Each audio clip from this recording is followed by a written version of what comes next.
నా క్రయధనముకై రుధిరము కార్చితివి, ఫలవంతములైన తోటగా మార్చితివి.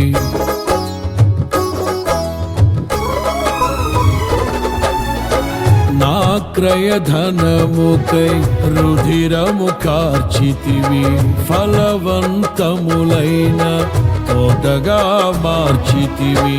ఫలితము కొరకైన శోధన కలిగినను ప్రతిఫలముగా నాకు ఘనతను నియమించి, ఆశ్చర్యకరమైన ఆదరణ కలిగించి, అన్ని వేళలయందు ఆశ్రయమైనావు.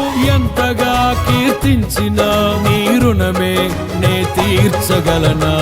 ఇదే కదా నీలో పరవశం,